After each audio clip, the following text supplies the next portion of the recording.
আপনার কি মনে হয় 1 মিনিটের জন্য কি স্তব্ধ মনে হয় না? ও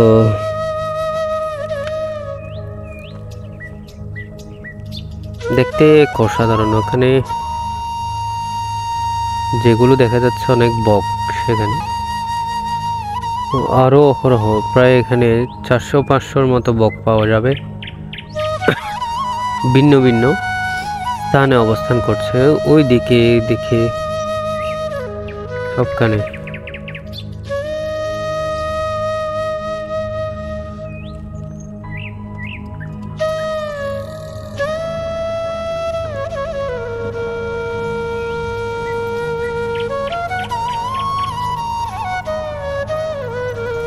এই পাশে মনে হয়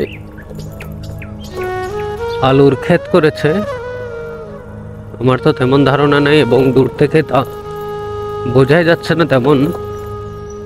মেবি আলুর অনেক কিছু। আর এ পাশে ধান রোপণ করেছে।